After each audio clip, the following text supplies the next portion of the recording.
1 minute to go.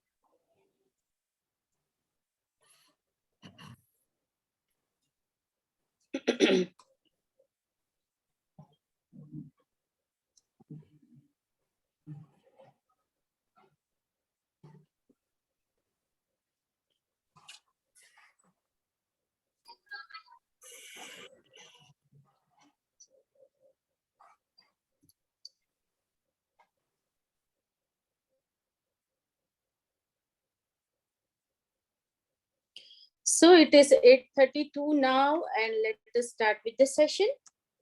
Hello and good evening, dear friends and family.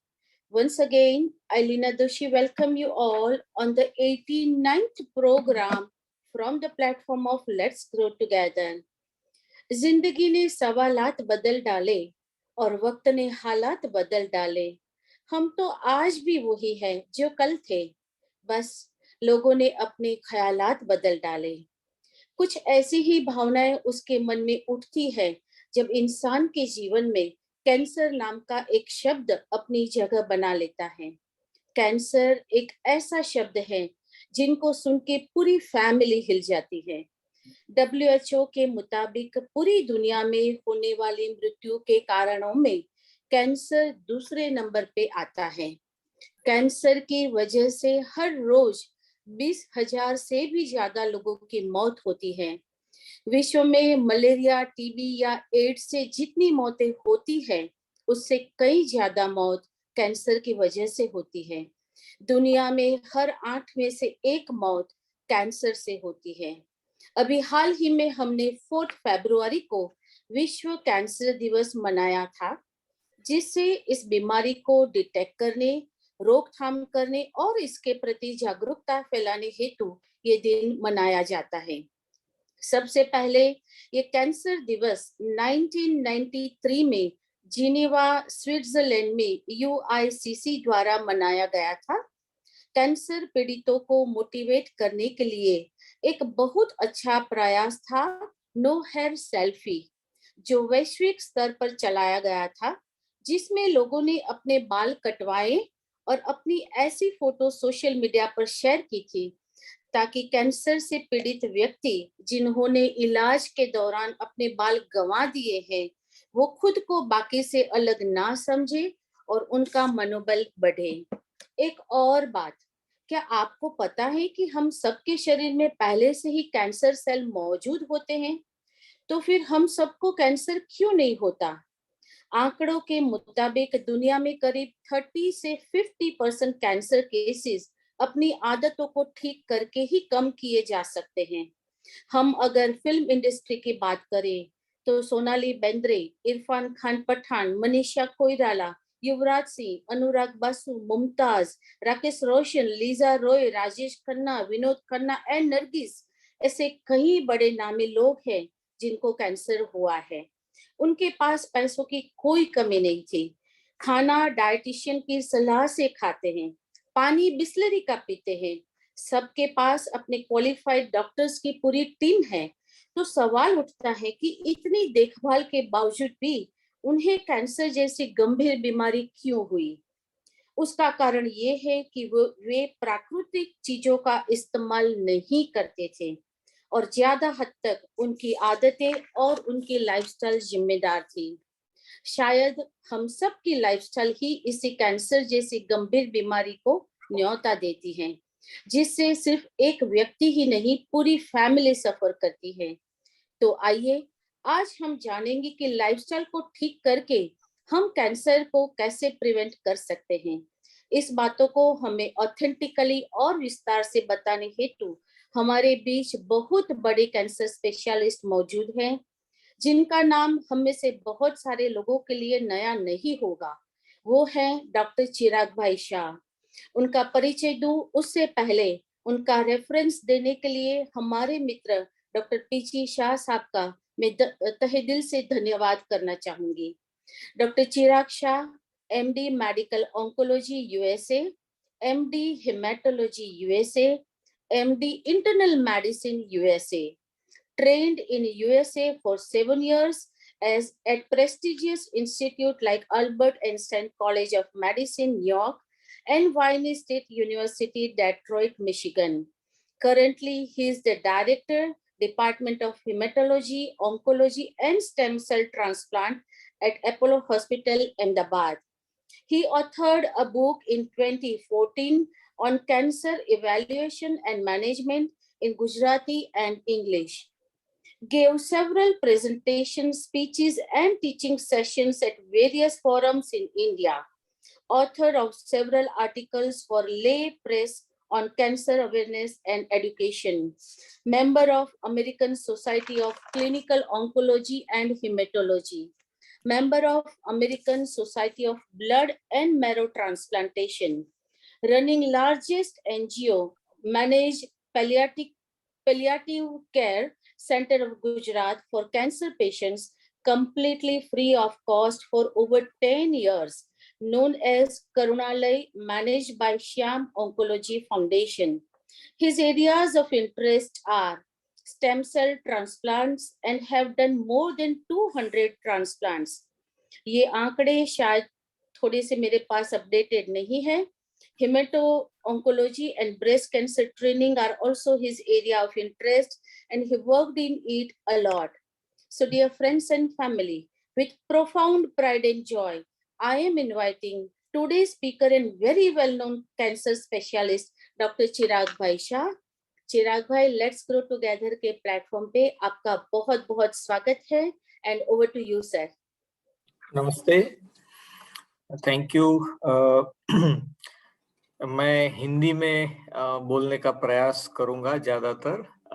Leena जी की तरह मेरा हिंदी इतना अच्छा नहीं है, पर मैं प्रयास कर लूंगा.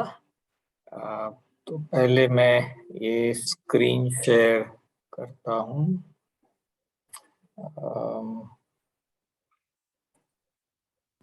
Yes sir, we can C.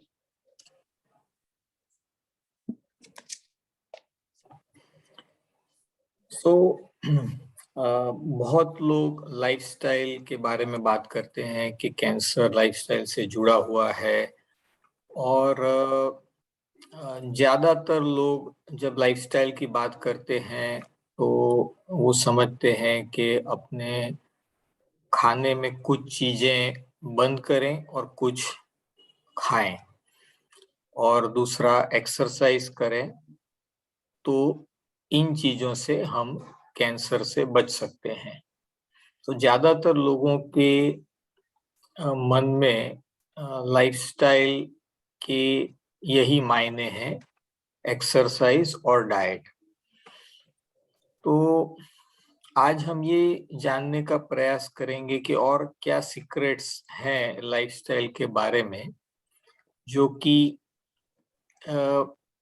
Research हो चुका है काफी हद तक, काफी हो रहा है, पर अभी तक पब्लिक के सामने ये इतना इसका अवेयरनेस नहीं हुआ है. तो ये सब चीजें कुछ कुछ हद तक आती हैं, पर इसके जितना हम तंबाकू के बारे में जानते हैं कि टोबैको से कैंसर होता है, इतना हम इसके बारे में नहीं जानते हैं.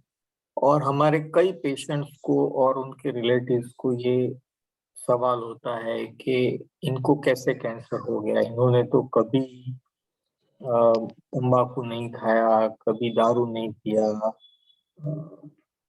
तो हमेशा अच्छी तरह से एकदम जीते थे, तो ये कैसे हुआ. हम सारे कैंसर के कारण अभी भी नहीं जानते हैं. अलग अलग कैंसर में भी होता है, उसका हर एक पेशेंट में जवाब नहीं होता है. जैसे तंबाकू से होने वाला सबसे कॉमन कैंसर मुंह का कैंसर या फेफड़ों का कैंसर, पर उसमें भी सारे पेशेंट्स में ये हैबिट नहीं होती है. तो उनमें भी लाइफस्टाइल का और कुछ अननोन फैक्टर्स का असर रहता है. तो आइए अपने थोड़े इसके बारे में आगे समझते हैं कि क्या रिसर्च हुआ है. लाइफस्टाइल की हम जब बात करते हैं तो जैसे मैंने बताया कि लोग नॉर्मली सिर्फ एक्सरसाइज और डाइट के बारे में सोचते हैं, पर लाइफस्टाइल की डेफिनेशन जो है कि कैसे हम जीते हैं, कैसे काम करते हैं, ये डेफिनेशन पे थोड़ा ध्यान दीजिए कि lifestyle is the interest, opinions, behaviours and behavioural orientation. तो ये सिर्फ डाइट और एक्सरसाइज से कहीं ज्यादा आगे है, और ये हम कुछ हद तक ये समझेंगे आगे जो एग्जाम्पल्स। तो पहले मैं एग्जाम्पल्स की बात करूंगा जो स्टडीज हुए हैं लाइफस्टाइल में, जो नॉर्मल एक्सरसाइज और सिंपल डाइट के अलावा हम क्या जानते हैं। आप ये स्टडीज की बहुत डिटेल में जाने का प्रयास न करें, पूरी स्लाइड पढ़ने का प्रयास न करें, उसका टाइटल जो है वो इम्पोर्टेंट है। ये एक ब्रॉड आइडिया बताने का प्रयास है। तो सबसे पहले ये सवाल आया कहाँ से लाइफस्टाइल का। तो अमेरिकन रिसर्चर्स ने लगभग 50 साल पहले ये देखा कि जापानीज जो लोग माइग्रेट हुए अमेरिका में, उनमें एक जनरेशन के बाद जो अमेरिका में जैसे कैंसर होते थे उसी टाइप के होने लगे ज्यादातर केस में, नॉट ऑल बट ज्यादातर। तो उसके ऐसे बहुत सारे अलग अलग स्टडीज हैं और इमिग्रेंट्स में भी हुए हैं।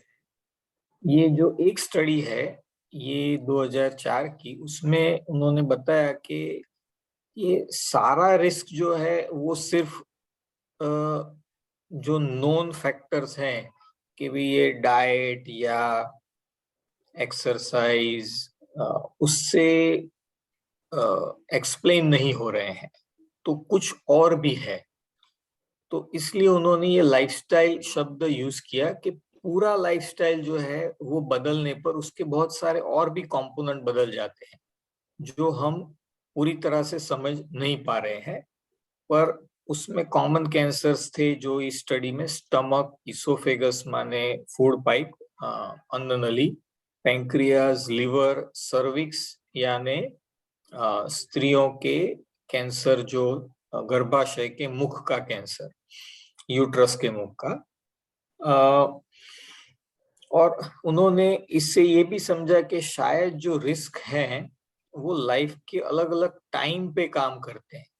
क्योंकि आजकल हम जब बात करते हैं लाइफस्टाइल की तो हम यही सोचते हैं कि हम आज अगर अपनी लाइफस्टाइल बदल दें तो हम पूरा कैंसर से बच सकते हैं। जैसे आज से हमने डाइट में सबसे हेल्दी चीजें और सबसे ऑर्गेनिक प्राकृतिक चीजें लेना शुरू कर दी और रोज हमने बढ़िया से एक्सरसाइज करना शुरू कर दिया, तो हम कैंसर से बच सकते हैं।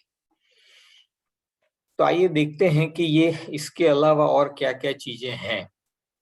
ये और भी कुछ स्टडीज हैं, एशियन में भी हुए हैं, जापानीज के अलावा, और एशियंस में एनसीआई जो national cancer institute of America है, इन्होंने भी ये देखा कि ये बहुत सालों के लगभग 1975 से स्टडीज जो किए, उनमें से ही कुछ चीजें तो निकल आई जो आजकल हम जानते हैं कि वेस्टर्न डाइट जो हम कहते हैं उससे, जैसे पेट के कैंसर, आंत का, बड़ी आंत का कैंसर, कोलोन रेक्टम का जो यूएस में बहुत कॉमन है, वो उससे बढ़ता है। इसी तरह ब्रेस्ट, प्रोस्टेट, ओवेरियन कैंसर वगैरह भी ये काइंड ऑफ जो हम यूएस लाइफस्टाइल या वेस्टर्न लाइफस्टाइल से जुड़े हुए कैंसर है।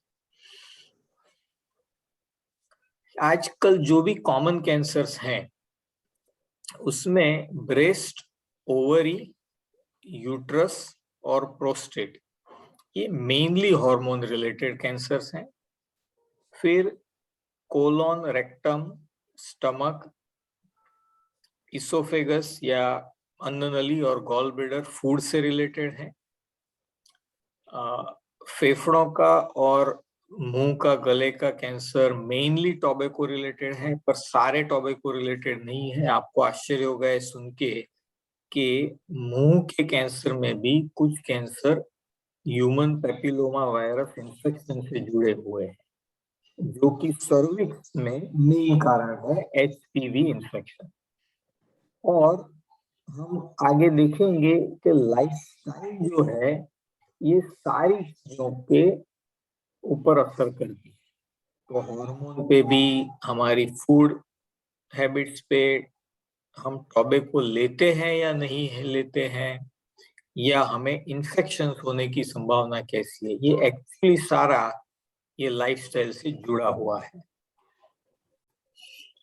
एक बहुत बड़ा और फैक्टर है जिसकी अवेयरनेस बहुत कम है टोबैको की कंपैरिजन में, ये ओबेसिटी। तो जो मोटापन, वो अमेरिका के जो भी कैंसर्स हैं उसमें 40% कैंसर्स, और अगर विमेन में देखें तो 55% ऑफ कैंसर्स इससे जुड़े हुए हैं ओबेसिटी से। ये बहुत बड़ा नंबर है। ये हमें बताता है कि एक इतना बड़ा फैक्टर हमारे हाथ में है, जो टोबैको के अलावा ये भी अगर हम इस पे ध्यान दें तो हम हाफ ऑफ द कैंसर्स से बच सकते हैं। पुरुषों में इसका 24% कैंसर का ओबेसिटी से जुड़े हुए हैं। ये और अमेरिका में ये बढ़ते जा रहे हैं, और बाकी देशों में भी हम देख रहे हैं कि ओबेसिटी बढ़ती जा रही है। और 13 प्रकार के मुख्य कैंसर इससे जुड़े हुए हैं। मेनिंजियोमा, मल्टीपल माइलोमा जो कि एक प्रकार का ब्लड कैंसर है, वो भी इससे जुड़ा हुआ है। अन्ननलिका, thyroid, breast cancer, gall bladder, stomach, liver, pancreas, kidney, ovaries, uterus and colon और रेक्टम। तो इतने कैंसर्स जो हैं, जो कि आजकल के ज्यादातर कैंसर ये लिस्ट में आ गए। अब ब्रेस्ट कैंसर के लिए बहुत सालों से मेडिकल फील्ड में, हमें ऑन्कोलॉजी में पता है कि अर्ली मेनार्की मतलब मेंस्ट्रुअल पीरियड बहुत जल्दी शुरू होना 15 साल की एज से पहले, या मेनोपॉज लेट होना, ये एक रिस्क फैक्टर है। बच्चे न होना एक रिस्क फैक्टर है। First full term pregnancy late होना एक रिस्क फैक्टर है।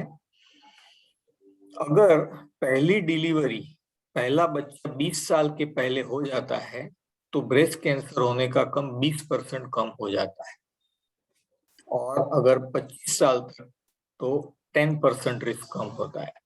ये ऑब्वियसली एक बहुत ही लाइफस्टाइल से जुड़ी हुई चीज है, क्योंकि अब हमारी लाइफस्टाइल बदल गई।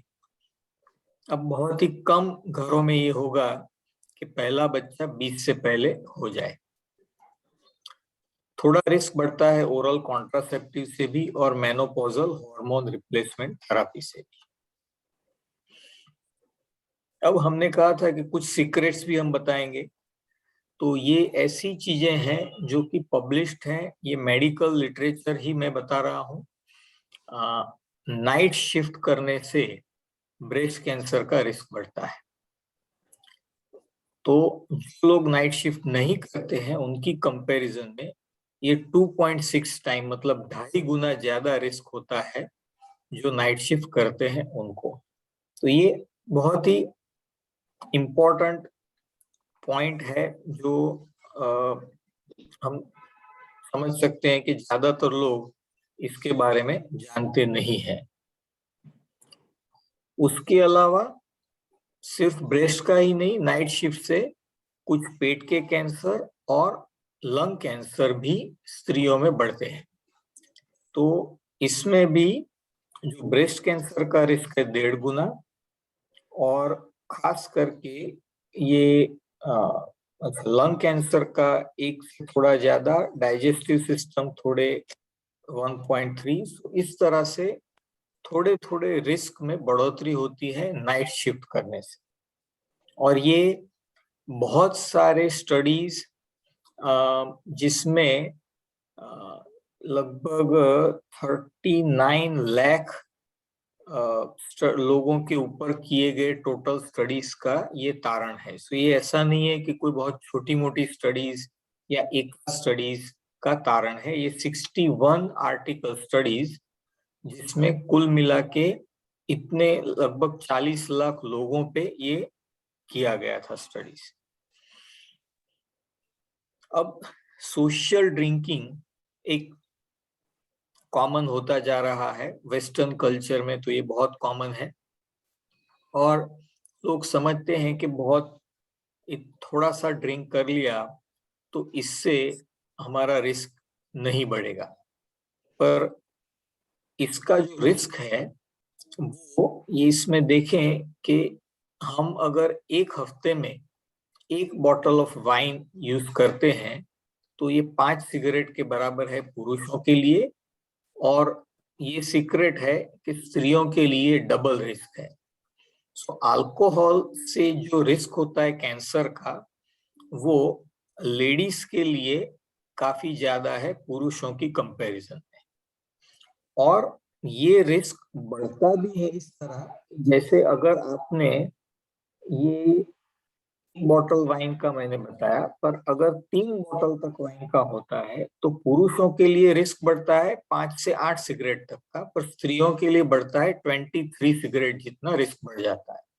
सो बिना स्मोकिंग किए आप सिर्फ सोशल ड्रिंकिंग से आप अपना रिस्क इतना ज्यादा बढ़ा सकते हैं। उसी तरह ये कुछ और स्टडीज बता रहे हैं कि 1 ड्रिंक पर डे, जिसमें even small glass of wine या 118 ml 1 ग्लास ऑफ वाइन और 1 beer per day, just 1 beer per day also can increase the risk breast cancer, और उसके अलावा जो अल्कोहल रिलेटेड कैंसर हैं, कोलोन, रेक्टम, ब्रेस्ट, लिवर, मुंह का कैंसर, ये फेरिंग्स गले का, ये लैरिंग्स भी गले का अलग पार्ट, और अन्ननली। तो ये सारे रिस्क बढ़ते हैं इवन लाइट ड्रिंकिंग से। इसके अलावा अगर साथ में स्मोकिंग करते हैं तो ये रिस्क और भी बढ़ जाता है। और ज्यादातर लोग जानते होंगे कि ये कई बार ये हैबिट साथ में जाती है कि आप जो ग्रुप में हैं उसमें ड्रिंक्स ले रहे हैं तो उसमें से कई लोग स्मोकिंग भी साथ में करते हैं। तो स्मोकिंग स्त्रियों के लिए अगेन बहुत ही इंपॉर्टेंट रिस्क फैक्टर है, ना सिर्फ मुंह का या लंग कैंसर का बट इवन ब्रेस्ट कैंसर का। ये बहुत ही कम लोग जानते होंगे। इन्होंने 83,000 विमेन का स्टडी किया, उनको लंबे टाइम तक फॉलो अप किया 15 साल तक, और देखा कि जो रिस्क स्मोकिंग करते हैं तो 35% हायर रिस्क होता है। और उसमें भी अगर स्मोकिंग फर्स्ट चाइल्ड बर्थ से भी पहले शुरू किया था, अगर बहुत यंग एज में, तो रिस्क सबसे ज्यादा है। तो जो हम बात कर रहे थे आगे कि एक सीक्रेट की, कि सिर्फ हम आज क्या करते हैं वही इम्पोर्टेंट नहीं है, पर हमने पहले क्या किया हुआ है वो भी बहुत इम्पोर्टेंट है। तो लाइफस्टाइल शुरू होती है कब से, वो भी एक समझना बहुत जरूरी है, क्योंकि ज्यादातर लोग कैंसर के बारे में सोचना शुरू करते हैं 40-50 इयर्स के बाद, क्योंकि तभी हम एक हमारे वर्क लाइफ से या फैमिली लाइफ से थोड़ा रिलैक्स होते हैं और फिर हम हेल्थ के बारे में सोचना शुरू करते हैं। और हम ये भी देखते हैं कि कैंसर होता है 40-50 इयर्स के बाद ज्यादा, तो हमें ये लगता है कि हमें कुछ लाइफस्टाइल चेंजेस करना है तो वो तब करेंगे तो सफिशिएंट है। पर ये एक बहुत बड़ा इंपॉर्टेंट सीक्रेट है कि लाइफस्टाइल चेंज हमें करना है बहुत जल्दी से। फर्स्ट चाइल्ड बर्थ से भी पहले अगर स्मोकिंग शुरू किया है तो उसका असर बाद में दिखता है। ऐसा कहा जाता है कि a woman's risk of breast cancer is decided mainly by what she has done before the age of 30। तो 30 साल से पहले क्या किया है उससे हमारा मेनली रिस्क डिसाइड होता है ब्रेस्ट कैंसर के बारे में, जिसमें ये चाइल्ड बर्थ भी आ गया, हमारे ये स्मोकिंग, अल्कोहल, एक्सरसाइज सब आ गया। डेंटल हाइजीन एंड कैंसर, ये भी बहुत अनयूजुअल लगता है लोगों को सुन के कि ये कैसे कैंसर कर सकता है। तो अगर हमारे गम्स की हेल्थ ठीक नहीं है, पेरियोडोंटाइटिस है, इन्फेक्टेड गम्स है, तो इससे कैंसर का रिस्क बढ़ता है। ना सिर्फ कैंसर, इससे हार्ट अटैक के रिस्क भी बढ़ते हैं। तो और भी फील्ड में इसके स्टडीज हैं, पर आज हम कैंसर पे फोकस कर रहे हैं। तो इसमें देखिए कि इससे खराब डेंटल हाइजीन, ओरल हाइजीन से ब्रेस्ट कैंसर, लंग कैंसर, अंड नली का कैंसर 3.5 गुना रिस्क बढ़ जाता है खराब दांतों से,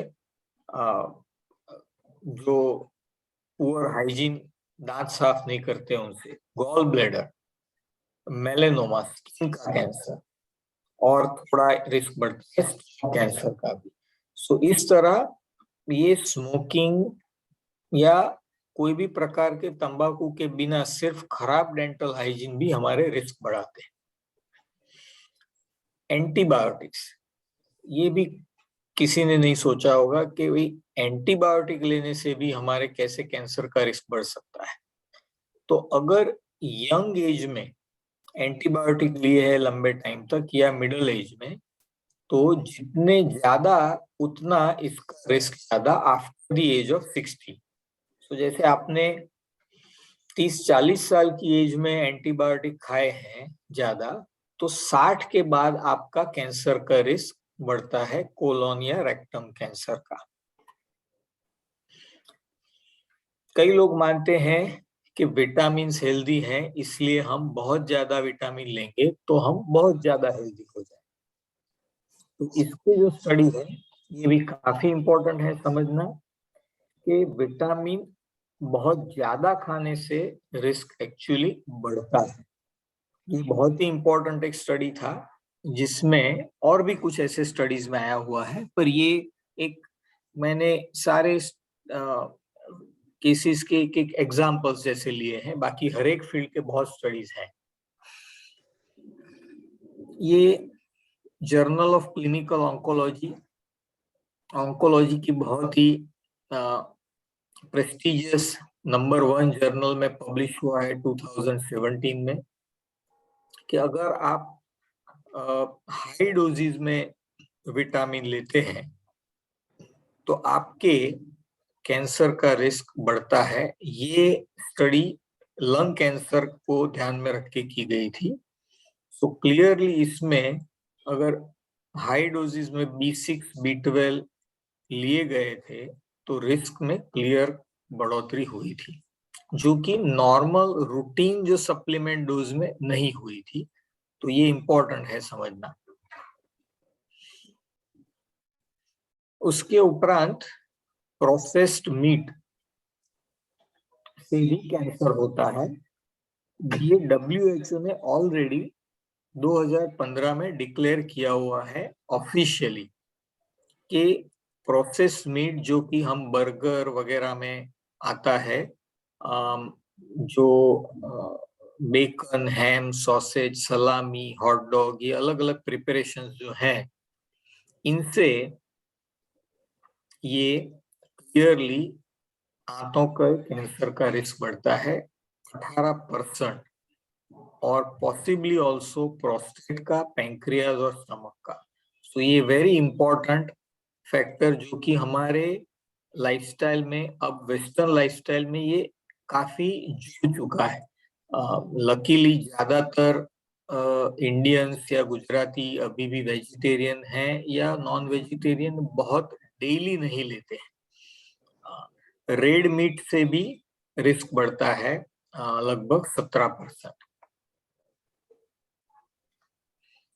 अल्ट्रा प्रोसेस फूड, इसके बारे में थोड़ा पता है लोगों को, पर शायद इतना ज्यादा नहीं। कि अल्ट्रा प्रोसेस फूड माने बहुत सारे जो पैक फूड्स जिसको हम हेल्दी स्नैक्स समझते हैं, वो कैंसर के भी रिस्क बढ़ाते हैं और ओवरऑल हेल्थ रिस्क बढ़ाते हैं। उसमें हार्ट अटैक का रिस्क भी आ गया, और ये सब बहुत लार्ज नंबर में स्टडी हुए। 22,000 लोगों पे हुआ ये लंबा स्टडी है। ये हुआ था इटाली में, और इसमें ये 2021 फरवरी में ही पब्लिश हुआ है। और ये माना जाता है कि शायद अल्ट्रा हाई टेम्परेचर से जो प्रोसेसिंग होता है इसमें, क्योंकि उसको लंबे टाइम तक सेव करने के लिए, पूरे बैक्टीरिया वायरस सब मारने के लिए, ये बहुत हाई टेम्परेचर पे प्रोसेस किया जाता है, और उससे शायद कैंसर कॉजिंग सब्सटेंसेस बनते हैं। उपरांत उसमें एडिटिव्स भी डाले जाते हैं, स्वाद, उसकी लुक्स और प्रिजर्वेशन सबके लिए। तो ये सारी चीजें कैंसर कॉजिंग सब्सटेंसेस हैं। ये और भी एक स्टडी फ्रांस का है, जिसमें 44,000 लोगों के ऊपर ये स्टडी किया गया था। इसमें 10% इंक्रीज अगर आप करते हैं फूड में, अल्ट्रा प्रोसेस फूड में, तो आपका 14% हायर रिस्क है मृत्यु का।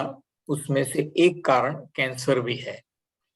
तो 10% इंक्रीज, जैसे आप अगर रोज एक पैक फूड खाते हैं, अब मैं देखता हूँ कई बच्चों में आजकल ये नूडल्स या चिप्स या अलग अलग प्रकार के प्रोसेस्ड फूड्स कम से कम एक पैक रोज का खाते हैं।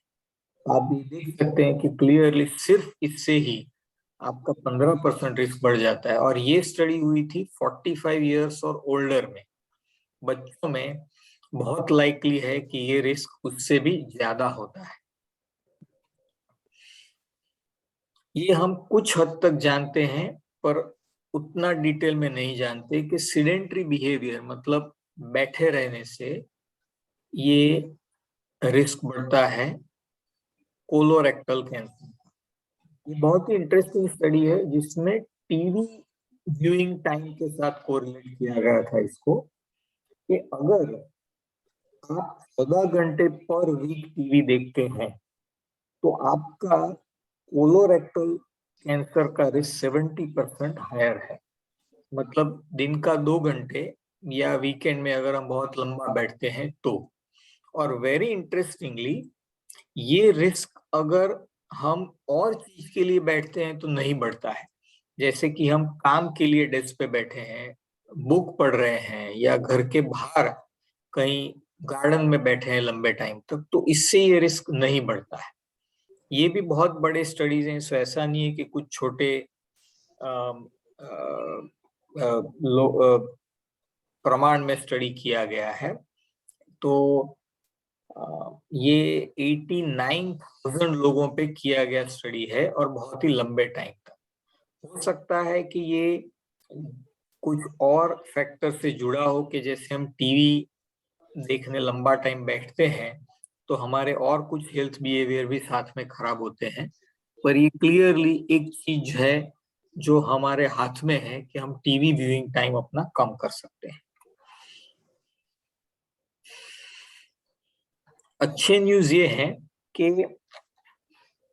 एडोलेसेंट एक्सरसाइज से कैंसर का रिस्क बढ़ता है मिडिल एज में और ओल्ड एज में। जैसे मैंने आगे भी बताया था कि हम जागते हैं 40-50 के बाद, पर हमारी लाइफस्टाइल हमें अफेक्ट करती है आगे से।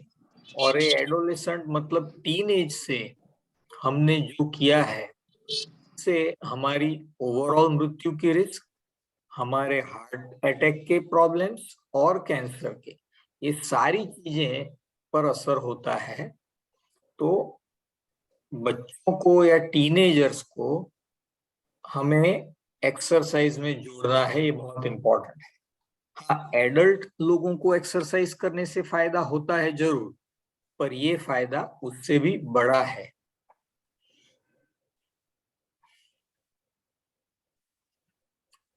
एक गुड न्यूज ये है कि अगर हम सिर्फ वीकेंड में भी एक्टिव हैं तो भी हमें फायदा है, क्योंकि कई लोग वीकडे में एक्टिव नहीं रह सकते हैं, पर वीकेंड में स्पोर्ट्स है या बहुत लंबा चलने जाते हैं, स्विमिंग पे जाते हैं, या बहुत काम घर में कर लिया, तो कुछ भी इस तरह से हमने वीकेंड में अगर हम बहुत एक्टिव रहे तो भी हमारा रिस्क काफी कम हो सकता है। और गुड न्यूज ये है कि results are almost as good as daily activity.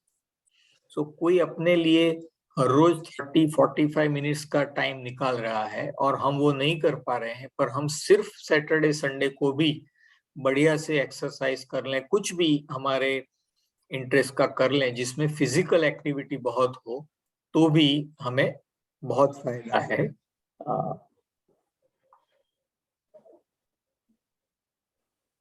ये शायद किसी ने नहीं सोचा होगा कि मॉर्निंग में जल्दी उठने से ब्रेस्ट कैंसर का रिस्क कम होता है। तो ये भी एक बहुत बड़ा स्टडी हुआ था जो ब्रिटिश मेडिकल जर्नल में 2019 में पब्लिश हुआ है, कि अगर हम सुबह जल्दी उठ जाते हैं तो हमारा ब्रेस्ट कैंसर का रिस्क कम होता है। उसके अलावा ये भी है कि 7-8 घंटे से ज्यादा नहीं सोना है, ज्यादा सोने से भी रिस्क बढ़ता है। तो ये बहुत ही इम्पोर्टेंट चीजें हैं जो कि बहुत इजीली कर सकते हैं। इसके लिए ना हमें कोई स्पेशल डाइट चाहिए, ना कुछ स्पेशल कहीं जाना करना है। एक ज्यादातर चीजें जो हैं ये अपने हाथ में है, विदाउट एनी स्पेशल इक्विपमेंट्स और मेडिसिन। ड्राई फ्रूट खाने से भी कैंसर का रिस्क कम होता है। तो ये स्टडी थी फरवरी 18 में जर्नल ऑफ क्लिनिकल ऑन्कोलॉजी में, जिसमें बादाम, अखरोट वगैरह, काजू, ये सब ड्राई फ्रूट रोज खाने से कैंसर का रिस्क कम होता है। ये बहुत ही इंटरेस्टिंग चीज है कि बहुत लोग ये सोचकर नहीं खाते हैं ड्राई फ्रूट, ये क्यों, dry fruit is very concentrated in calorie, high in calorie, तो ये खाएंगे तो वजन बढ़ जाएगा। पर जितने भी स्टडीज हुए हैं उसमें जिन्होंने रेगुलर ड्राई फ्रूट खाते हैं वो पतले हैं, लीन है, वेरी वेरी इंपॉर्टेंट। तो ड्राई फ्रूट का अगर आप कैलोरी से डर रहे हैं तो उल्टा है, अगर आपका वजन ज्यादा है डर रहे हैं तो उल्टा है, आपका वजन एक्चुअली कम होगा ये खाने से। और ये स्टडी में 42% रिस्क कम हुआ था कैंसर वापिस आने का कोलोन कैंसर के बाद। तो ये समझ सकते हैं कि ये अगर आप पहले से ही ये हैबिट डाल देते हैं तो ये और भी यूजफुल रहेगा। एक बहुत ही गुड न्यूज है for all Gujaratis and probably all Indians, spicy food खाने से कैंसर का रिस्क कम होता है। उसके अलावा हार्ट डिसीज और लंग डिसीज का भी, ये भी बहुत बड़ा स्टडीज है, बहुत बड़ा स्टडी है। मेनली जो चिली पेपर, चिली का यूज हुआ था, और ये कैंसर, हार्ट डिसीज और फेफड़ों के डिसीज से मृत्यु की संभावना इससे कम हुई थी। तो ये भी एक बहुत ही अच्छा न्यूज है जो कि हमारे डाइट में ऑलरेडी नॉर्मली इन्वॉल्व है। तो हम फिर से आते हैं इस बात पर कि लाइफस्टाइल मतलब क्या है। तो हम ये समझते हैं हमेशा कि लाइफस्टाइल एक बहुत छोटी बात, हम एक्सरसाइज और डाइट, क्या खाना क्या नहीं खाना, उससे हम इसको मानते हैं, पर ये उससे बहुत ज्यादा बड़ी चीज है। और जो मैंने ये पब्लिश्ड लिटरेचर और एविडेंस की बात की, अब मैं कुछ और कंसेप्ट्स की बात कर रहा हूँ जो लाइफस्टाइल के बारे में है। और ये सारी चीजें अभी तक रिसर्च में नहीं आई हैं, पर जितना आपने देखा है अब तक, उससे शायद आप समझ सकते हैं कि अब मैं जो बताने वाला हूँ वो भी कैंसर हमें प्रिवेंट करने में मददरूप हो सकता है।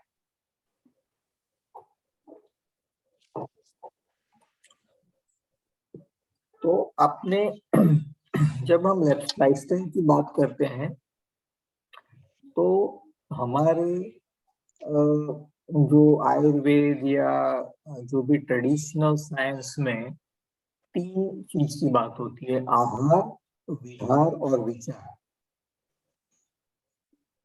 इसके बारे में थोड़ा और आगे बताऊंगा मैं। पर ये शुरू होता है बर्थ से और मृत्यु तक चलता है। तो ये चीजें नहीं है ऐसी कि जो हम सिर्फ 30-40 की बात शुरू करें या 50 के बाद शुरू करें। ये बर्थ से डेथ तक है। इसमें मेंस्ट्रुअल साइकिल में हम क्या करते हैं, प्रेगनेंसी में, delivery, post delivery period, menopause, ये सब फेजेस हम कैसे हैंडल करते हैं, ये भी बहुत इंपॉर्टेंट है। लाइफ का पहला महीना कैसे हैंडल करते हैं, पहले 5 साल, टीन एज, फिर जब हमारी 50s में एंट्री होती है तब, ये स्त्रियों के लिए और पुरुषों के लिए, दोनों के लिए इम्पोर्टेंट। और हम घर पे क्या करते हैं, घर के बाहर क्या करते हैं, ये सारी चीजें इफेक्ट करती हैं। ये सारी चीजें लाइफस्टाइल में आती है। तो आहार में जब हम बात करते हैं तो ज्यादातर लोग ये सोचते हैं कि हम क्या खाते हैं वो सबसे इम्पोर्टेंट है। जो ये अब तक जो रिसर्च है उससे मुझे लगता है कि शायद ये सबसे लेस इम्पोर्टेंट है। इम्पोर्टेंट सब कुछ है, मैं इसको ना नहीं कह रहा हूँ, पर बाकी चीजों की कंपैरिजन में जो ये ऊपर के पॉइंट हैं, मैं ये एक्सप्लेन करूंगा, ये शायद कब सबसे कम इम्पोर्टेंट है। और क्यों?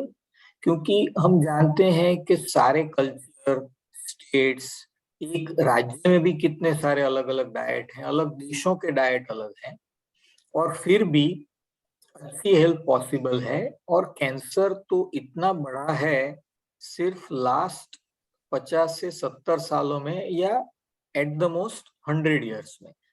पर डाइट तो अलग अलग कल्चर में सेंचुरी से, कितने सैकड़ों सालों से लगभग सेम रहा है।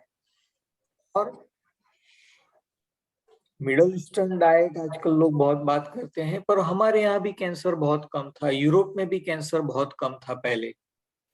तो इसका मतलब है कि सिर्फ हम क्या खाते हैं उससे ये जुड़ा नहीं हो सकता। शायद ज्यादा इम्पोर्टेंट जो है, मैं थोड़े इसके बताऊंगा कि मैं ये क्यों सोच रहा हूँ आगे चल के, कि हम कैसे खाते हैं, ये सबसे ज्यादा इम्पोर्टेंट है। कौन सी कंपनी में हम अकेले खाते हैं या किसी और के साथ खाते हैं, कितने लोगों के साथ, कैसी कंपनी हमें पसंद है, ऐसी कंपनी ना पसंद है, ऐसी company, family, friends, colleagues etcetera, कैसे खाते हैं, कितनी स्पीड से खाते हैं, कितना बराबर से हम चू करके खाते हैं या फास्ट फास्ट निगल जाते हैं, हम कैसे बैठ के खाते हैं। लाइफस्टाइल की जब हम बात करते हैं तो हम नीचे बैठ के, या जो पलाठी लगा के खाते हैं, या टेबल कुर्सी पे पैर लटकते हुए खाते हैं। जापानीज कल्चर में भी नीचे बैठ के खाते हैं, हमारे में भी नॉर्मली हमेशा नीचे बैठ के खाते थे। हाइजीन बहुत इंपॉर्टेंट है। पूरा खाना घर में आया तब से उसको कैसे प्रोसेस किया गया, उसको कैसे बनाया गया, हमने हाथ धोए कि नहीं, कैसे हम खाने बैठे, शांति है या टीवी के सामने बैठ के खा रहे हैं, या लाइट डिस्कशन करते करते खा रहे हैं, तब हमारे मन में क्या थॉट्स चल रहे हैं, और हम कितना खाते हैं। क्या हम उतना ही खा रहे हैं जितना शरीर को जरूरत है, या हम स्वाद के लिए बहुत ज्यादा खा रहे हैं, या क्योंकि हम टेंशन में हैं या टीवी देख रहे हैं तो हमें पता ही नहीं हमने कितना खा लिया। तो हम ये दोनों पॉइंट्स जो हैं उससे कितना हम खाते हैं वो भी उसके ऊपर असर होता है। और आप इतना तो समझ ही गए होंगे कि इससे ओबेसिटी जुड़ी हुई है, मोटापन।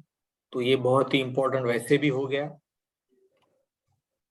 विहार में क्या आता है? विहार में सिर्फ एक्सरसाइज नहीं है पर पूरा डेली रूटीन है। समय के अभाव के कारण मैं इसमें बहुत डिटेल में नहीं जाऊंगा, पर डेली रूटीन हार्मोन बैलेंस के लिए एक्सट्रीमली इम्पोर्टेंट है। और हमने आगे ही देखा कि हार्मोन बैलेंस से ब्रेस्ट, ओवरी, यूट्रस, प्रोस्टेट, ये बड़े बड़े कैंसर जुड़े हुए हैं। डेली रूटीन हमारे मूड, डाइजेशन सब पे असर करता है। फिजिकल एक्टिविटी इन सब पे असर करती है। हमारी स्लीप क्वालिटी और टाइम इन सब के असर करता है। हम कैसे बैठते हैं, हम स्ट्रेट बैठते हैं या हम बहुत झुके हुए बैठते हैं, इन सबसे हमारे ब्रीदिंग, स्पाइनल कॉर्ड के फंक्शन पे असर होता है। हमारे हाइजीन, हमने डेंटल हाइजीन देखा है आगे, पर और भी बहुत सारे हाइजीन है जो कि हमारे कैंसर के रिस्क डिसाइड करते हैं। सिंपली कहूँ तो सर्विक्स का कैंसर एचपीवी इंफेक्शन से जुड़ा हुआ है, हेपेटाइटिस बी लिवर कैंसर से जुड़ा हुआ है, एच पाइलोरी स्टमक कैंसर से जुड़ा हुआ है, pregnancy, child birth, child rearing, breast feeding, हम कितना समय ब्रेस्ट फीडिंग करते हैं, इन सब से भी हमारी हेल्थ बहुत बहुत स्ट्रांगली जुड़ी हुई है। सेक्सुअल एक्टिविटी, कितनी एज से शुरू करते हैं, हम क्या रूल्स फॉलो करते हैं, क्या बाउंड्रीज फॉलो करते हैं, इन सब से हमारी हेल्थ इंक्लूडिंग कैंसर जुड़ा हुआ है। और छोटे फैक्टर्स ये भी हैं, क्लोथ, फुटवेयर, ज्वेलरी, ये सब लाइफस्टाइल का पार्ट है। और last but not the list, विचार। कहते हैं मन एवं मनुष्यणा, जो हम क्या है, तो हम हमारा मन है। तो मन ही हमारे हेल्थ का भी पूरा कारण है। और मन कहाँ है? हम जब मन की बात करते हैं तो क्या ये सब सिर्फ एब्स्ट्रैक्ट बातें हैं या इसका हेल्थ से कुछ जुड़ा हुआ है और हम इसको कैसे समझ सकते हैं? तो उसको हम बात करेंगे, पर पहले ये विचार का थोड़ा बात करते हैं। तो आहार की जो हमने बात की कि कैसे, कहाँ, कितना, ये सब ऑब्वियसली विचार से जुड़ा हुआ है, क्योंकि यही विचार डिसाइड करता है कि हम स्मोक करने वालों के साथ बैठेंगे या हम ड्रिंक करने वालों के साथ बैठेंगे या हम टीवी देखते देखते करेंगे। ये सब जो है हम इसी तरह डिसाइड करते हैं। आ, तो विचार हमारे इन सब चीजों को कंट्रोल करता है। फिर विहार, इनको भी यही कंट्रोल करता है। हमारा daily routine, physical activity, sleep, sex, hygiene, pregnancy वगैरह में हम क्या किस तरह से करेंगे। आप सब जानते हैं कि पहले ये बहुत ही स्ट्रिक्ट होता था कि प्रेगनेंसी में क्या करना, डिलीवरी के बाद क्या करना, कितने एक्सरसाइज, क्या खाना, अ, कितने समय तक किसी को मिलने देना नहीं देना, मालिश कराना, ये बहुत सारी चीजें जो है हमारे कल्चर से, लाइफस्टाइल से जुड़ी हुई है।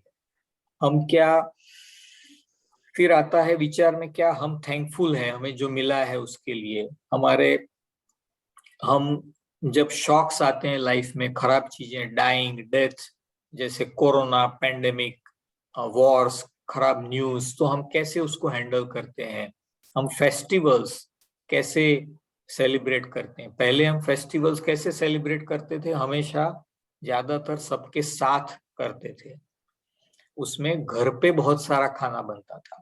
अब फेस्टिवल सेलिब्रेशन क्या हो गया, हम होटल में जाते हैं या आउट ऑफ टाउन या स्टेट जाते हैं, हम शॉपिंग करते हैं, और हम, कई लोग अवॉइड करते हैं कि भाई रिलेटिव्स नहीं, हमें सबसे दूर रहना है, हम तो अकेले रहना है। तो ये सारी चीजें विचार, लाइफस्टाइल से जुड़ी हुई है।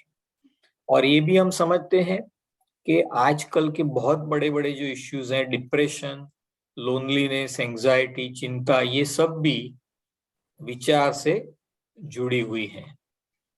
और मैं क्यों विचार पे इतना ध्यान दे रहा हूँ कि और एक इम्पोर्टेंट चीज है कि ओबेसिटी, हमने पहले बताया कि ओबेसिटी से 40% कैंसर जुड़े हुए हैं, उसमें 55% विमेन के कैंसर जुड़े हुए हैं।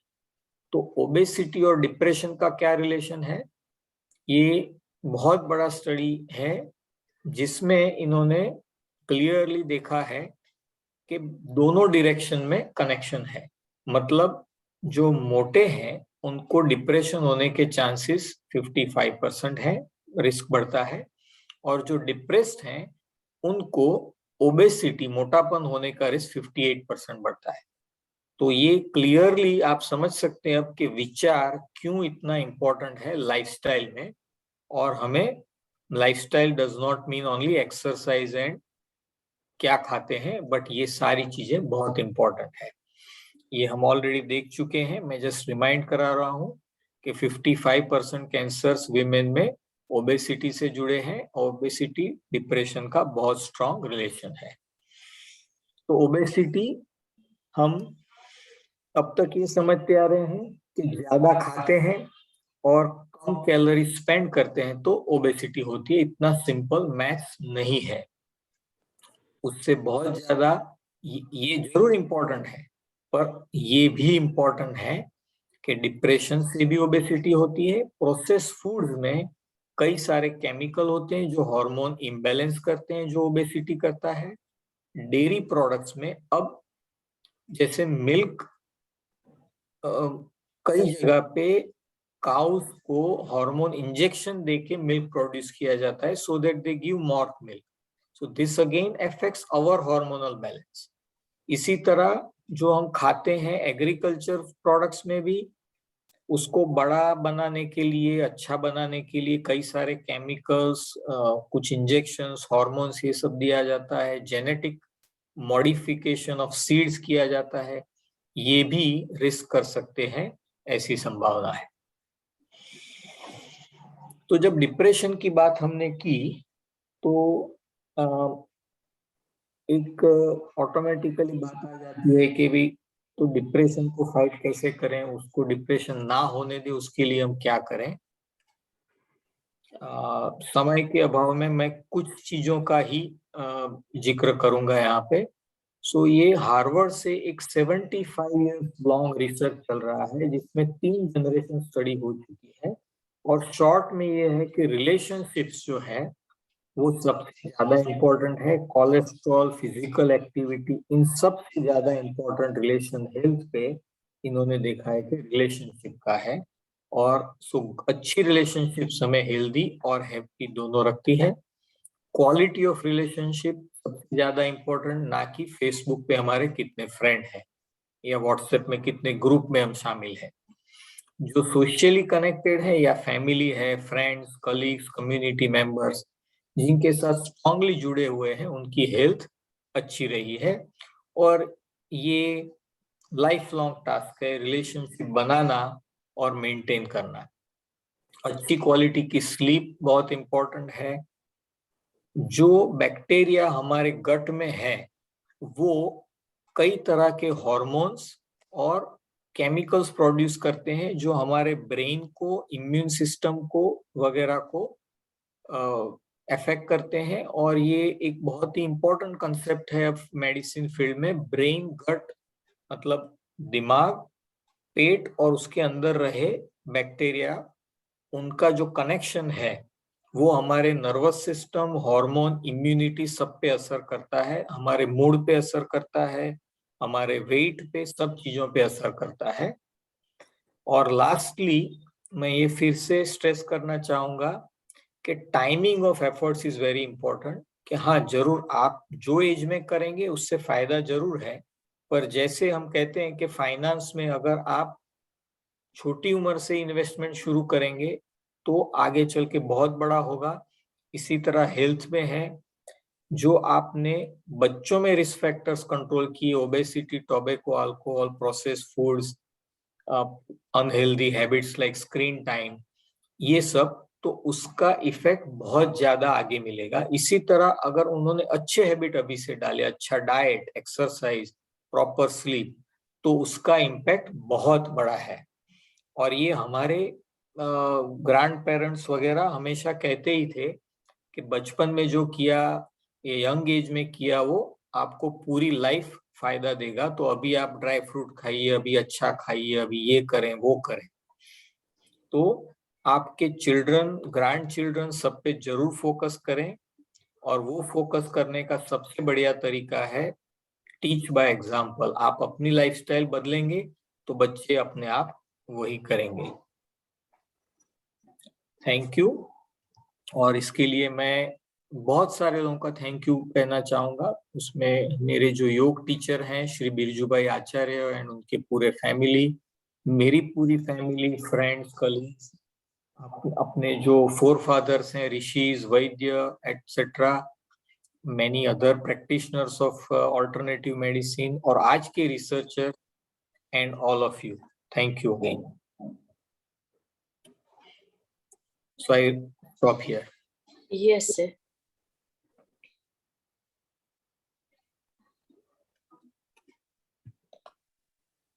Thank you sir. बिल्कुल आपने सही बताया कि हम लाइफस्टाइल के बारे में जो सोचते थे कि उनकी वजह से ये कैंसर होता है, पर आपने तो बहुत सारे नई नई बातें बता दी। वाकई में इट वाज नॉन सीक्रेट्स जैसा हो गया। सर एक क्वेश्चन आया है मीता बेन शाह का। बोलते हैं कि if the type of utensils used for cooking does it have any effect on cancer? So ऐसी बहुत सारी चीजें हैं जिसका रिसर्च अभी हुआ नहीं है, या रिसर्च करना भी बहुत डिफिकल्ट होता है, क्योंकि आप समझ सकते हैं कि ये कितने हजारों लोगों पे कितने सालों साल तक स्टडी करके ये सब हमें समझ में आया है। तो ऐसे कई फैक्टर्स हैं जिसके ऊपर आजकल स्टडी अब तक नहीं हुए हैं, पर ये मैं कहूंगा कि जरूर एवरीथिंग अफेक्ट्स अवर हेल्थ। अब ये जरूरी नहीं है कि हर एक चीज कैंसर पे ही डायरेक्टली इफेक्ट करें, पर इनडायरेक्ट भी हो सकती है, जैसे हमारा वजन ज्यादा बढ़ जाए या और कुछ हो। अब हमने कुकिंग में अगर कुछ ऐसी चीजें यूज करते हैं, कोई यूटेंसिल्स जिसमें कोई बहुत हाई टेम्परेचर पे हम कुक करते हैं, तब कैंसर कॉजिंग सब्सटेंसेस बन सकते हैं। तो डेफिनेटली यूटेंसिल्स आर इम्पोर्टेंट। या जैसे शुरू में तो बहुत साल पहले देखो तो एल्यूमिनियम यूटेंसिल्स में हम पकाते थे, फिर बाद में वो स्टील आया, पित्तल आया, अभी कुछ नॉन स्टिक चल रहे हैं, अभी तो मार्केट में और काफी सारा। तो क्या थोड़ा कंफ्यूजिंग हो जाता है कि एक्चुअली कौन से यूज करने चाहिए? सो इन चीजों पे रिसर्च अभी हुआ नहीं, इसलिए बताना मुश्किल है। पर मैं एक थंब रूल जैसा आपको बताऊंगा कि अगर आपको सोचना है कि लाइफस्टाइल के बारे में तो क्या करें, तो mainly look at your grand parents, कि आपके दादा दादी के समय में जो होता था उसमें से बहुत सारी चीजें आप कर सकते हैं, तो उससे सबसे बड़ा इफेक्ट आपको मिलेगा। और इन सब में जो मैंने बताया वो जरूर याद रखना कि सबसे बड़ी चीजें हैं रिलेशनशिप्स, रिलेशनशिप्स, रिलेशनशिप्स। टॉप 3 ये है। उसके बाद और चीजें हैं जो मैंने आहार, विहार और विचार में बताई। और क्या खाना एक्चुअली वो सबसे छोटी चीज है। हाँ, एक बेसिक जरूर है कि भाई एक घर का खाना खाइए, तो उसमें ऑटोमेटिकली बहुत सारी चीजें सेटल हो जाती है। कि घर पे बनाया हुआ आप खाते हैं तो hygiene, quality of food, adulteration, ये सब इश्यूज निकल जाते हैं। पर अदर देन दैट घर पे बनाया, अब लीना जी के घर पे क्या बन रहा है, मेरे घर पे क्या बन रहा है, केरला में किसी के घर पे क्या बन रहा है, या कुवैत में किसी के घर पे क्या बन रहा है उसमें बहुत चिंता करने की जरूरत नहीं है, क्योंकि आप समझते हैं कि केरला का फूड, पंजाब का फूड, गुजरात का फूड, बंगाल का, इटाली का सब बहुत अलग है। फिर भी आज से 50-70 साल पहले कैंसर बहुत ही अनकॉमन था, या 100 साल पहले। तो फूड में तो तब से कोई बड़ा चेंज आया नहीं है, पर चेंज आया है इन चीजों में कि बाकी चीज हम कैसे करते हैं, और थोड़ा ये जरूर फूड में कि भाई ये पकाया कैसे जाता है, फर्टिलाइजर ये वो, पर एक्चुअल चीज क्या खाते हैं उसमें फर्क नहीं है। जी सर, जी सर। सुदेश चौधरी जी बोलते हैं role of fast foods, polluted plastic bags, cosmetics, perfume, etc. in causation of cancer. Yes, all of them potential cancer causing.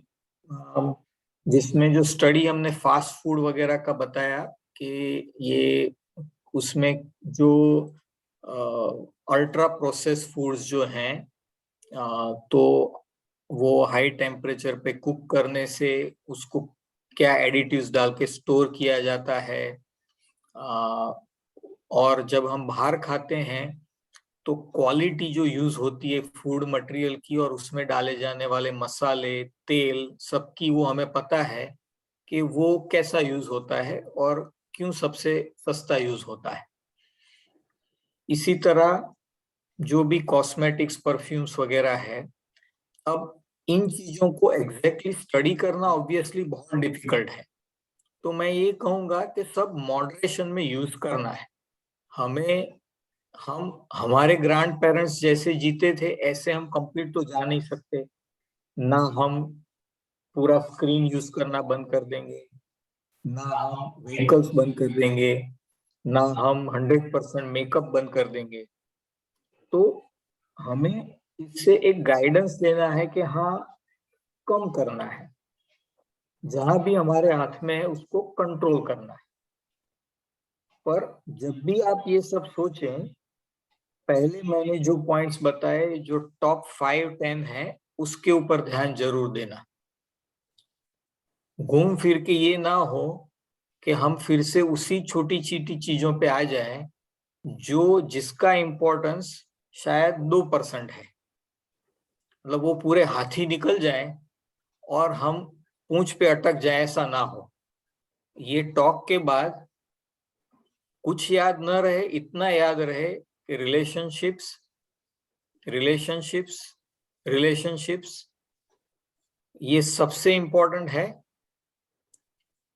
और कुछ आहार विहार और विचार के मेरे स्लाइड में से कुछ याद रहे, उसके ऊपर याद डिस्कस करें। जब भी कोई बात करता है कैंसर की, अरे आजकल बहुत कैंसर बढ़ रहा है, अब आप क्या खाते हैं क्या नहीं खाते हैं, वो कौन सा सप्लीमेंट लाते हैं, आप ऑर्गेनिक फूड लाते हैं कौन से स्टोर से लाते हैं, वो जब भी कोई पूछे तो उनको बोलो कि आपने भैया ये 10 चीज पहले कर ली है, चलो बाद में हम ऑर्गेनिक फूड की बात करते हैं।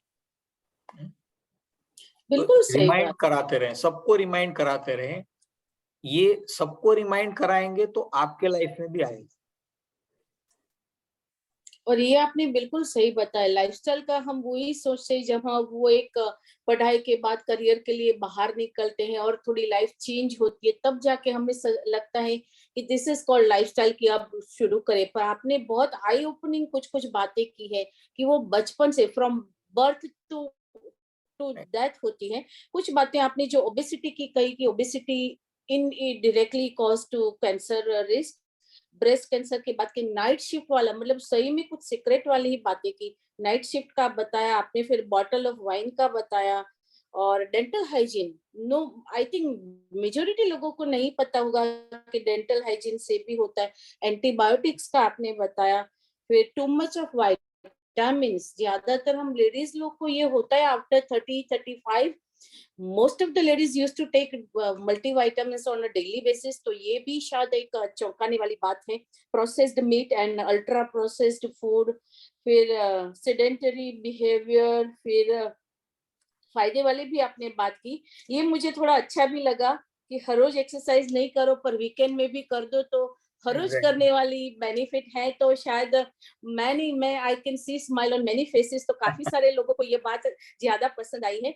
ड्राई फ्रूट वाली बात बहुत अच्छी, पता नहीं आजकल के जनरेशन में जो सही में हमारे ग्रैंड पेरेंट्स खाते थे उनसे Exactly. बहुत दूर है ये लोग। रुजुता दिवेकर जी जो है डायटिशियन बॉलीवुड की, बहुत वेल नोन है, वो हमेशा उनसे कोई सवाल पूछता है कि हमें क्या खाना चाहिए, उसका एक ही जवाब होता है, जो लोकली ग्रो होता है वो खाओ, और आपके जो पेरेंट्स ग्रैंड पेरेंट्स खाते हैं वो खाओ। तो इसमें बहुत सारी बातें आ जाती हैं। स्पाइसी फूड तो हम उसमें बहुत बेनिफिशियल है इंडियन सभी, क्योंकि हमें स्पाइसी फूड पसंद है, तो ये भी हमारे लिए अच्छी बात है। सबसे अच्छी बात अपने आहार विहार विचार, no one can think of it कि ये भी कैंसर से रिलेटेड हो सकता है। और आपने रिलेशनशिप रिलेशनशिप रिलेशनशिप 3 बार बोला कि कुछ नहीं तो सिर्फ इसको याद रखो, so we can definitely understand in capital letters कि हेल्दी माइंड हेल्दी बॉडी, शायद उसको ऐसा कह सकते हैं हम। सो सर आपने बहुत बहुत अच्छी बातें आज हमें बताई। मेरा भी ऑनेस्टली बताऊं, लाइफस्टाइल के बारे में जो मेरा माइंडसेट था, शायद उसमें बहुत बदलाव आया है आपको सुनने के बाद। और मैं समझती हूँ यहाँ जितने भी लोग हैं शायद सबकी मनोस्थिति मेरे जैसी ही होगी। सर किसी को और क्वेश्चन है तो हम ले सकते हैं, 2 से 3 क्वेश्चन जरूर ले सकते हैं हम। मैं मल्टीविटामिन में मैं ये कहूंगा कि सिंपल मल्टीविटामिन इज ओके, आपने जो मेंशन किया, बट जी हाई डोज विटामिन नहीं लेना है। ओके या तो जो ऐसे कुछ सप्लीमेंट आते हैं जो कि अमेरिका में बहुत कॉमनली मिलते हैं, जिसमें 20-25 चीजें होती हैं, वो ओके नहीं लेना है, क्योंकि उसके हमें पता नहीं है सेफ्टी।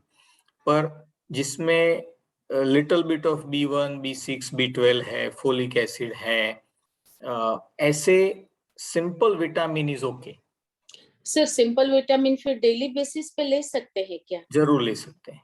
ले सकते हैं, तो ले बहुत सकते सारे इंग्रेडिएंट्स मिला के जो करते हैं वो शायद हाँ, नहीं लेना है वो नहीं ऐसा। लेना चाहिए शायद, क्योंकि वो ये क्या है, वो कॉमर्शियल हो गया कि अब हमारे विटामिन में, हमारी टैबलेट में 5 चीज है, दूसरा कहेगा हमारे में 10 है, हम दूसरा कहेगा हमारे में हम 20 दे रहे हैं उतने ही प्राइस में, पर ये सब की सेफ्टी पता नहीं है। नहीं है। हमारे बीच में दीपल जी का एक क्वेश्चन है। Deepal ji, you have raise your hand, kindly unmute yourself. Yes या थैंक यू सर, आपका बहुत अच्छा गाइडेंस रहा, काफी सारी चीजें क्लियर हो गई। मुझे और एक पूछना था, एलोपैथी तो हमने समझा कि उसकी वजह से साइड इफेक्ट होती है ये, पर जैसे मैं आयुर्वेदिक और होम्योपैथिक मेडिसिन बहुत रेगुलर बेस पे लेती हूँ, जैसे गिलोय, फिर अभी मेरी कोलेस्ट्रॉल की दवाई चल रही है, तो मैं एलोपैथी नहीं पर लिपिडोम और ऐसी खा रही हूँ। तो क्या आयुर्वेदिक और होम्योपैथिक भी कंटिन्यूस लेना वो बॉडी के लिए ठीक रहता है या नहीं करना चाहिए? जैसे हर एक चीज में है, मॉडरेशन इज इम्पोर्टेंट। तो कोई भी चीज में ये मत सोचें कि हाँ ये सेफ है इसलिए मैं कितना भी कर लूं, ये आई एम ओके। सबसे सेफ सिंपलेस्ट चीजें जो हैं वो है हवा, पानी, फूड, रिलेशनशिप्स, एक्टिविटी। उसके अलावा हम जो भी करते हैं ओके। वो पोटेंशियली कुछ न कुछ उसके प्रॉब्लम हो सकते हैं। तो उसके लिए हमें एक तो एक्सपर्ट की गाइडेंस में ही करना है, दूसरा कोई भी चीजें बहुत लंबे टाइम तक नहीं करनी है इन जनरल। ओके। और जो पहले लिखी हुई थी हेल्दी, वो आज हेल्दी होगी ऐसा जरूरी नहीं है, क्योंकि जब आयुर्वेद लिखा गया तब जो क्वालिटी की जड़ी बूटियां मिलती थी उसमें और आज में जरूर फर्क है, क्योंकि राइट। तब में और अब में जमीन में फर्क है, उसके सीड्स में फर्क है। तो ये हम कैसे मान लें कि उसी लेवल का फायदा हमें आज भी होगा? तो मॉडरेशन में करें सब कुछ। Thank you so much sir, thank you. और सर आपकी बातों से मैं मोटा मोटा ये समझी हूँ कि जैसे पहले मुझे बताया गया था कि कैल्शियम की टेबलेट अगर लेते हैं तो 3 महीने लो, फिर 2-3 महीने उसको ड्रॉप कर दो, फिर शुरू करो 2-3 महीने के लिए। तो शायद आपकी बातों से मैं ऐसा ही समझी हूँ कि थोड़ा गैप बीच में कर दो, तो ये सही है? यस, सही है, बराबर। जी, डॉक्टर धीरेन भाई, जी। Ask your question. जी जी, आपने जो बताया रिलेशनशिप रिलेशनशिप रिलेशनशिप, बहुत ही ये रिलेशनशिप मतलब निस्वार्थ प्रेम, ये थोड़ा एनलाइटन कीजिए ना हमें रिलेशनशिप के बारे में। नहीं, इतनी चिंता करने की जरूरत नहीं है। निस्वार्थ प्रेम इतना बड़ा टाइटल, आपकी और आपकी स्पाउस की रिलेशनशिप, आपकी और आपके एक्सटेंडेड फैमिली, फ्रेंड्स, आपके वर्क कलीग्स और इवन आपकी कम्युनिटी, जो आप सोसाइटी में सपोज कोई साथ में कुछ मिलके काम करते हैं या क्लब में कुछ साथ में काम करते हैं, ये सारी चीजें रिलेशनशिप है। और रिलेशनशिप में जो ये रिसर्च में आया है कि जो मेन फैक्टर ये है कि we should have a feeling that we can count on this people, that is the most important part. ये मैं इसमें डिटेल में नहीं गया, पर उसमें इन्होंने ये भी कहा था कि स्पाउस के बीच में 80 इयर्स वाले भी रोज झगड़ा भी करते थे, डेली, ऐसे लोग भी थे। सो झगड़े की भी चिंता नहीं है, वो जो नॉर्मली अपने होता है वो इट्स ओके।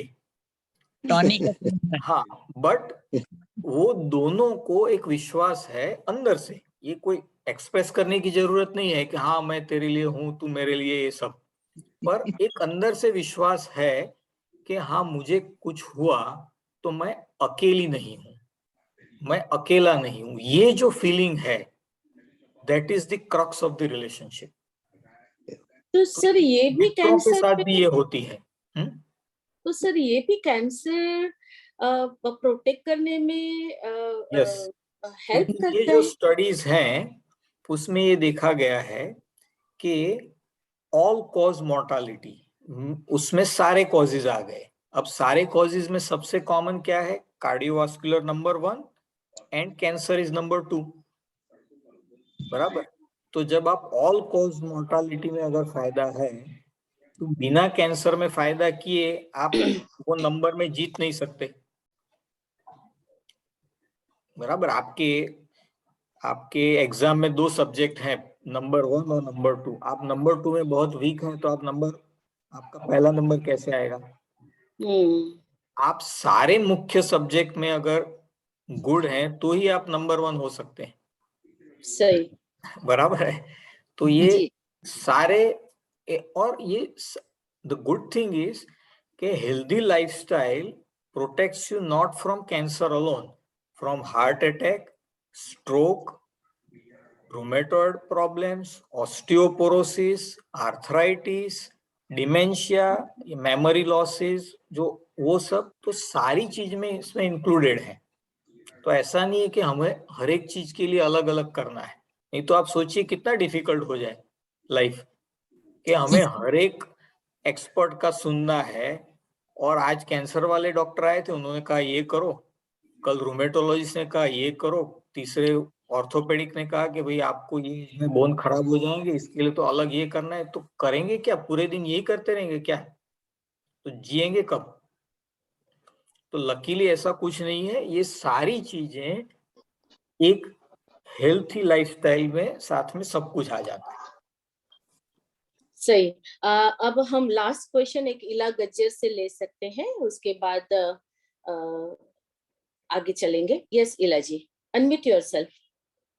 हाँ डॉक्टर साहब, मुझे वो पूछना था कि अगर B12 कम है तो उसका इंजेक्शन मेरी डॉटर ले रही है, तो उससे कोई प्रॉब्लम होगा?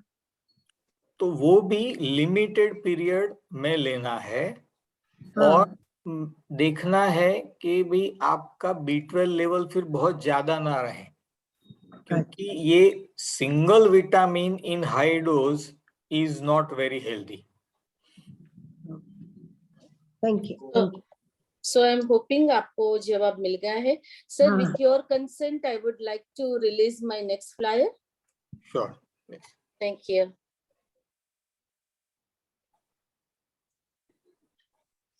दोस्तों, ये आज का वाव मोमेंट है, जो मैंने बोला था कि लास्ट में कुछ मिलेगा।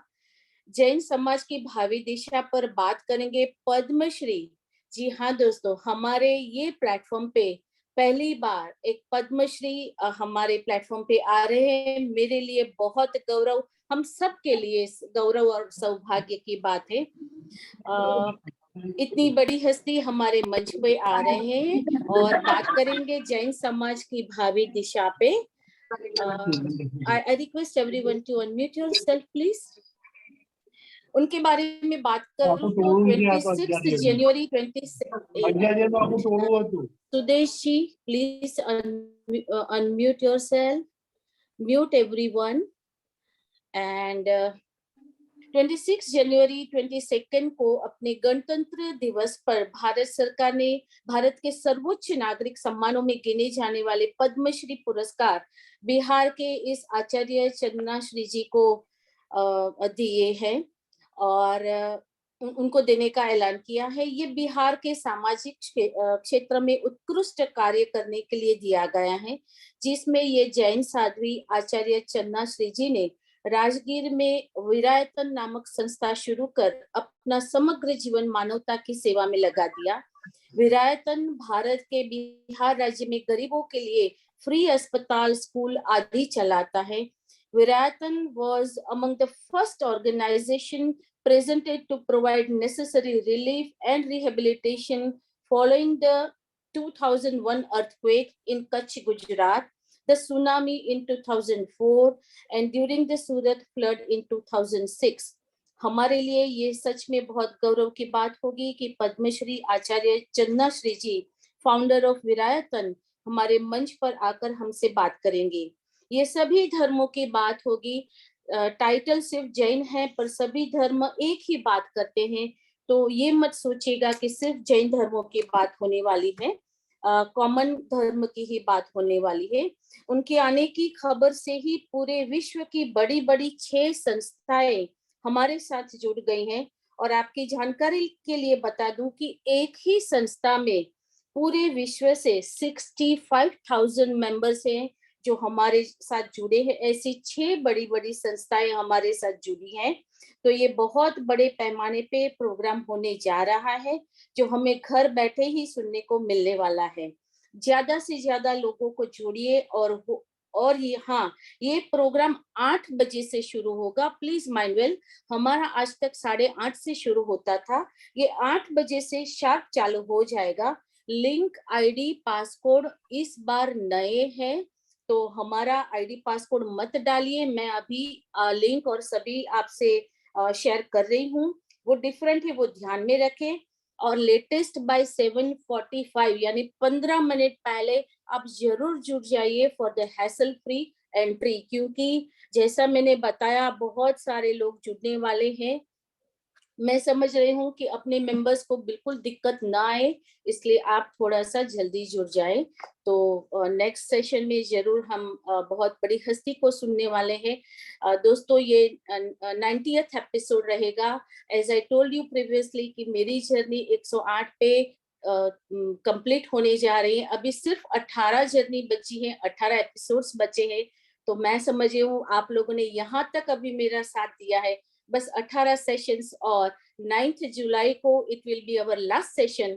तब तक मेरे साथ जुड़े रहिए। चिराग भाई, मैं आपके लिए क्या बताऊं, बहुत बहुत धन्यवाद। अभी जो बर्निंग इश्यू है हमारे लाइफस्टाइल का, कैंसर, उसके बारे में आपने बहुत अच्छी हमें जानकारी दी और बहुत सारी नई हमें बातें बताई जो शायद हमारी आने वाली पीढ़ियों के लिए बहुत बहुत ही उपयोगी होगी। Thank you sir, from the bottom of my heart. Thank you so much. Thank you everyone for joining and sparing your time. So see you next Saturday, sharp by 7:45. Thank you so much. Leena ben, नमस्कार। Leena Ben जी, हाँ जी, एक बात કરી શકું 2 minute? हाँ, ચોક્કસ। Doctor ચિરાગભાઈ, આપ મને ઓળખો છો? હું ડોક્ટર નીતા વ્યાસ, ફિઝિયોથેરાપિસ્ટ, વીએસ હોસ્પિટલમાં હતી. હાજી આપણે કામ કરેલું જ સાથે. ઓકે, મને ખાસ એ કહેવું હતું કે એટલે મેં આખી આપની ટોક સાંભળી. આઈ એમ અ બ્રેસ્ટ કેન્સર સર્વાઈવર, પણ તમે જે બધી વાત કરી ને એ પ્રેક્ટિકલી પોસ્ટ મારું કેન્સર પછીની આખી આ જ લાઈફસ્ટાઈલ મેં આવી જ રીતે ચેન્જ કરી પ્રેક્ટિકલી, અને એટલું બધું it has help me a lot. Excellent. Totally my lifestyle has changed. જે મારા diet, you say in diet, you say in my everyday activities of my life. કારણ કે one thing we came to know કે it was stress which has affected my life, number one, and the food, because I was like ice cream, cake, chocolates બધું બહુ જ ભાવતું. અને that is what I feel myself. I went deeply and searched that what was, I didn't know what was the cause, but then I thought I should do all these things, and I have changed my diet, I've changed my lifestyle, and really speaking, all these corona waves have gone, our immunity has so much strengthened up me and my husband's, that we were lucky we didn't get anything. That is what we felt. This immunity has been given by all these things. And lastly, what you said, relationship, that corona has taught us that yeah, you should keep relationship, with your family, friends. તમે મળવા ના જાઓ, કઈ ની, phone થી વાત કરો, enjoy કરો, but feel relaxed and free in your life. That is what I have learned from my this post 5 years of my cancer survival. Thank you for sharing. Very Yeah, powerful. fantastic. Yeah, fantastic, Nitaben, fantastic. એટલે આપણી બધા ચિરાગભાઈની વાતમાં આહાર, વિહાર, વિચાર અને relationship, આ ચાર જ યાદ રહે ને તો બી I think that's more than enough. ચિરાગભાઈ, હાજી સુદેશભાઈ. હા ચિરાગભાઈ, બે ત્રણ વસ્તુ પૂછવાની હતી. એક તો માઇક્રો ઓવન નો રોલ કોઈ ખરો કેન્સરમાં? Micro oven. બીજું, પ્લાસ્ટિકની જે કોથળીઓ કે થેલીઓ જે આવતી હોય દૂધની કે બીજી શાકસબ્જી ફ્રૂટ્સની, એનાથી કોઈ ચાન્સીસ ખરા જો ફ્રીજમાં આપણે પ્લાસ્ટિકની કોથળીઓ લાંબા સમય સુધી રાખીએ? થર્ડ, વિટામિન્સ, પર્ટિક્યુલરલી કયા વિટામિન્સ કે જે કેન્સર કરી શકે? એટલે જે આપણે આગળ વાત કરી એમ કે આપણી લાઈફસ્ટાઈલ આપણે કમ્પ્લીટલી બદલવી શક્ય નથી કે આપણે આપણા ગ્રાન્ડ પેરેન્ટ્સ જેવું, પણ જે એમનાથી આ બધી વસ્તુ અલગ છે, જે નવા ગેજેટ્સ છે, નવા કેમિકલ્સ છે, એ બધું આપણે જેટલું ઓછું કરી શકીએ એટલું સારું. એટલે એમાં પ્લાસ્ટિક પણ આવી જાય, એમાં માઇક્રોવેવ ઓવન પણ આવી જાય. અને વિટામિન્સમાં કોઈ એક વિટામિન માટે આપણે સ્પેસિફિક કહી શકીએ એવું નથી, પણ આ જે સ્ટડી હતો એમાં હાઈ ડોઝ B6 અને B12 થી લંગ કેન્સરનું રિસ્ક વધ્યું હતું. એટલે what it tells us is કે આપણે બીજા બધા રિસર્ચ થવાની રાહ ના જોઈએ, પણ દરેક વસ્તુ માપમાં લઈએ. એટલે આપણે જે સિમ્પલ બી કોમ્પ્લેક્સ લઈએ ત્યાં સુધી ઓકે છે, પણ પછી કોઈ એમ કે ના વિટામિન એ સારું છે તો આપણે એક કામ કરો, તમે આપેલું 1000 યુનિટ વાળું રોજ લો, કે ભાઈ ડી સારું છે તો એક કામ કરો, તમે હમણાં બહુ જ ડી ખાવાનું ચાલુ રાખો. એવું જે અત્યારે કલ્ચર થઈ ગયું છે ને કે આ સારું આટલું, કોઈ કે ભાઈ હર્બલ ટી સારી, તો લોકો રોજની 5-10 કપ પીવા માંડે. એવું બધું મોડરેશનમાં કરવાનું. Yeah, excess in everything is bad. Yeah. So I'm hoping સુદેશભાઈ તમને તમારો જવાબ મળી ગયો છે. Yeah. So Thank with you. this note, yeah. So with this note, let us complete the session. Thank you so much, everyone. Thank you, Chiragbai. Thank you so much. Thank you. God bless everyone. Thank you so much, Chinnaben. Thank you, Pankajbhai. Thank Thank you. It was good listening. Thank you.